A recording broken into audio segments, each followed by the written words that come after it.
20% of the Belize Police Department comprises women at various ranks and positions, from constables to assistant commissioner, as well as regional commanders across the country. There are also women amongst the auxiliary staff of the department. So today, as the country commemorates Women's Month, ACP Dezerie Magdaleno organized a women's conference for the over 300 female police officers and staff.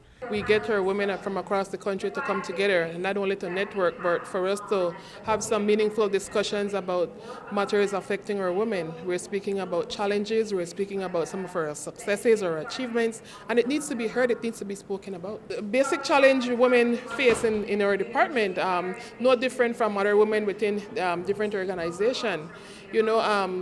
As is always said, it's difficult for women to elevate in leadership position, and rightfully so, because we have to prove that we're worthy of such position, and it has been extremely challenging over the years.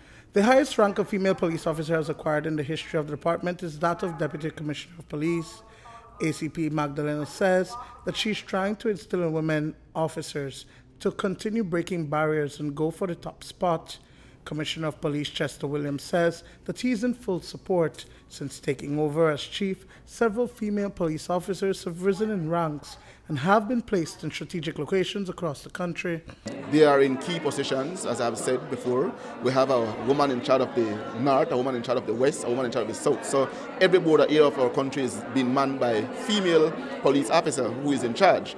And that for us is very critical to see that as a department we have came this far to where we have no difficulty now putting our women in these key positions where we know requires some degree of toughness in terms of dealing with border issues, and to be able to ensure that our policing mandate at these areas are maintained. As it relates to the other female officers who are deployed all over the country, they too are very essential to our work.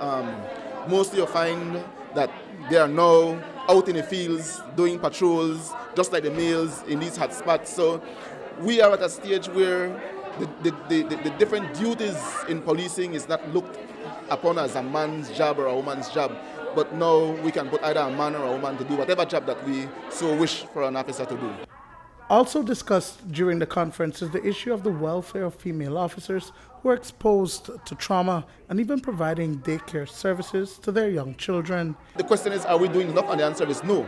We surely need to do more as it relates to getting the type of care that our women need so that they'll be able to function at their best. Many of our female officers are single mothers, or in some cases where they're not single mothers, they're still a caregiver at home.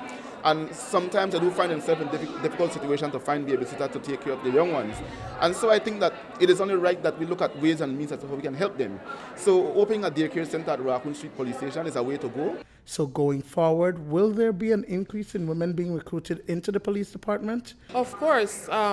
That's one of the reasons why I believe it is important that I continue to sit where decisions are being made as it relates to women voices being heard within the department. And that's one of the things we're advocating for. Women rising above circumstances, inspiring and innovating change was the theme for the Women's Conference. Duane, Moody for News 5.